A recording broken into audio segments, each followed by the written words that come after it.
Love, you got to keep on moving. Love, you got to get up now. Breakfast with Bob. Breakfast with Bob. Breakfast with Bob. Have a round of applause, Mr. Pancho Man. This is Breakfast with Bob, Kona edition. We're presented by ES Sports Nutrition, Cliff Bar, Timex, Roca, Tanya Porter Resort, Rudy Project, and we're airing on slowtwitch.com. 3-time Wildflower champion. We'll say 3.5 since you were out sprinted this year. Heather Jackson. How about a round of applause for Heather? So, Heather, it's like we've been waiting forever. Last year, you were having such a great season. Wildflower, you did well all season long, and then injury. And you couldn't race here. How tough was that? Yeah, that was really tough for me, for sure. It was my first injury in my triathlon career. What was it? What'd you get? I had a fractured sacrum. So Yuck. Would you fall? Yeah. Kind of, actually. Yeah. I think I kind of tripped back during a run. I had darted into the woods to go to the bathroom, and maybe just a freak kind of landed back on my tailbone and got up and kept running, and I felt kind of a sharp pain and finished the run, and then the next morning it was excruciating. Oh. So last year you came here. So came here, cheered everyone on, and kind of took the race in, but was unable to race. But watching it, what did you take away from it? I took away a lot, for sure. Just different kind of seeing how the different girls race and just the whole hype around this race. Yeah. Obviously, I've been coming actually a few years cheering people on, and I just love it every year and kind of have been waiting for the chance to toe the line. Did you do the splits for 1 year on the motorcycle? I did it a few years, 2 or 3 years ago. And you learn a lot watching because people think of this as a pretty steady state bike ride, and it's not. No. It's pretty far from that. It's almost criteria style where people are making moves all day long. Yeah, that was definitely a good kind of takeaway for me, just seeing how maybe some people move up in the final 30 miles where they weren't necessarily on the leaderboard, the top 10 the whole day, and then all of a sudden you have, say, an Yvonne van Vlerken moving through. She was moving up the whole day, or Rinny staying steady to that front group while maybe some of the front girls were dropping because they had gone too hard too early. Yeah. So it can shift so easy. And same thing on the run. Someone might be ahead until all the way up on Queen K, and then all of a sudden they're walking. So just how quickly things can change out there. And it seems like the consistency, right? We every year we chart the first mile that people run and what their pace ends up being for the run, and people go crazy in that first. People are running 6 minutes, and how hard is it going to be for you to be patient on race day here? Because you're a go for it type of person. Yeah, I mean, it will definitely be hard, but I feel like it's literally been drilled into me the last 6 weeks, and so I can't go out at a 6-minute mile, which is my tendency. Right. And so just to have that discipline almost, because the race will start, leaving the energy lab. Those final 8 to 10 miles is really where it will start. So been in Bend for a while, but it got a little cold, and you knew you'd put some heat in, so you were down in Tucson for the build up here. Do you feel you've done enough heat to get ready for this? I think so. It was super hot in Tucson, like 100, 104 the past 3 weeks or so. It's definitely humid here. Yeah. We had a little humidity there. It's their monsoon season. So I had a little bit, but I got off the plane. I'm like, okay, it's definitely humid, but the heat doesn't feel bad at all. So for somebody who was a hockey player, right, and weighed 40 pounds more as a hockey player, the transition, it always intrigues me when people go from one sport to another. Marina Carfrae was a basketball player, and for you, how did you find triathlon? And because you had to totally revamp your body to get into this thing. Yeah. I found triathlon. My parents actually started doing it first. Really? Yeah, they did some races in New Hampshire, and I was home during my senior year summer, before my senior year of college. And I did a few with them, just the local ones. Just and for fun. It was so much fun. And I had my final year of college. I was still playing ice hockey. I was trying for the 06 Olympics and didn't work out. And kind of college was over, and it was like, okay, now what? And it's not like you're going pro as a hockey player. There really isn't a pro league. There is now. Oh, they're out. This year, about 7 years just late. opened. Yeah. Oh, so there's They literally a chance. Yeah, You can go back. They literally just had the draft a few weeks ago, but Were you looking, women's- going, am I going to get drafted? Yeah. The toughest part from being, you're talking about a high intensity anaerobic 2 minutes on the ice to 9 hours.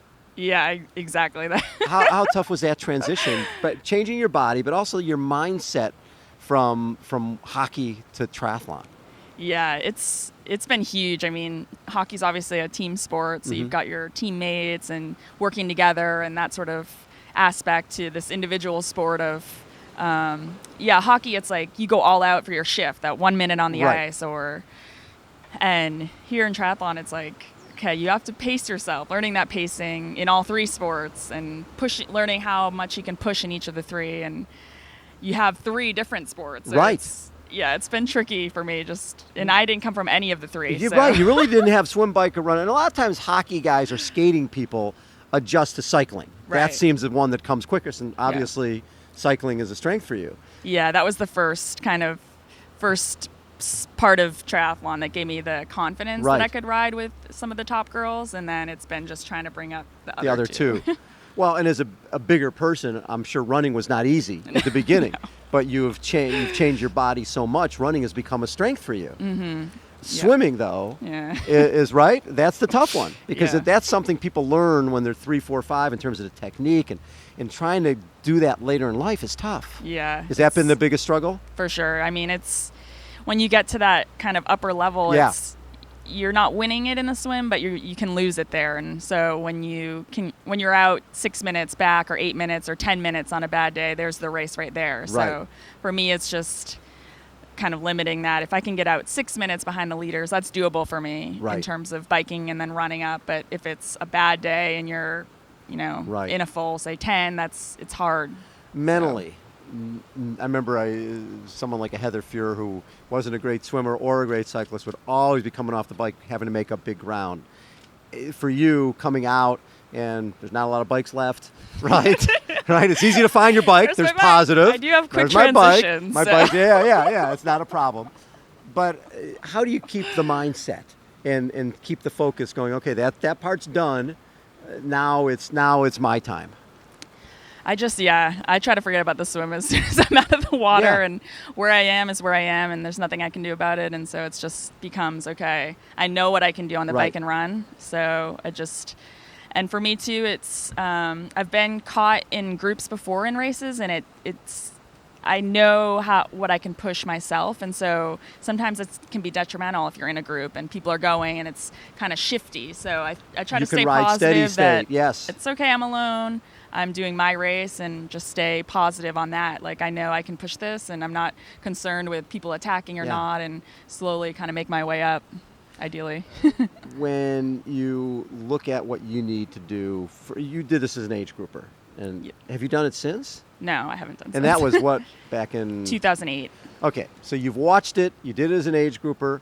What do you take away from those experiences, from being on the course racing, right, albeit as an age grouper, to watching the top athletes? What do you bring from that to race day on Saturday? I think for me, it's just to keep moving. Again, like I said earlier, it's such a long day and anything can happen. I mean, literally people can start walking a mile to go. So it's not over till you get to the finish line. And, you could go from 15th to 8th in 5 minutes if everyone in front of you is struggling. And so just to keep pushing all day long and get to that line and see where I stack up. You've raced against a lot of the top women over time, but not all of them at one time, right? In one race. And this is it, right? This is the World Series. Everybody's there. Going into this race, knowing you haven't raced all of them at one time as a pro, what are your expectations? You're going to this going, hey, I'm here for the experience, or are you here saying, I want to be podium? What are you looking for?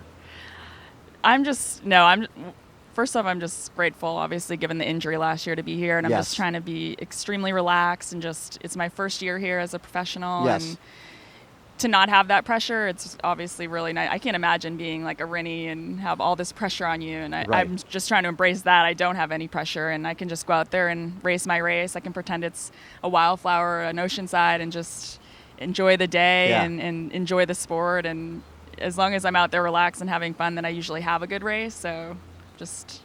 Do you hear from any of your former hockey buddies going, wait a second, I was watching this thing on television and saw you winning this wildflower race, and what the hell? Who's that person?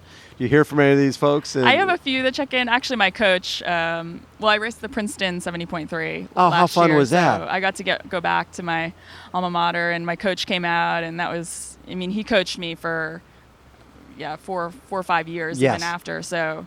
It was great to see him, and then I got to go and speak to the team and go back to the rink. And how fun! Did they look at you like you're speaking of that skinny little girl? There's no way she played hockey. It was so funny because I remembered exactly being back there in the locker room, being like a little freshman, like 150 pounds, and just like, and they're just looking at me like, "You do what?" Like, because I remember I didn't know what it was then either. That's right, you'd never heard of the thing. I was like, "Is that an adventure race or?" What the hell is that? That is great. Heather, we're so proud to have you racing this Thanks weekend. so much, I've Bob. been waiting for a couple years. We're like, when Heather Jackson gets in the race, we're going to find out what she can do, because we've seen how you can race, and this race is set up for you to shine just a little bit. Oh, thanks, Bob. Thanks for having me on. No problem. How about a round of applause for Heather Jackson?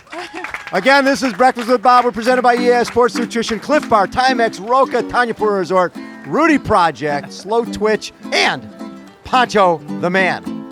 Love, you gotta keep on moving where I can't be found. Breakfast with Bob and Heather Jackson. Yeah, Pancho Man! All right. Gotta check out her socks.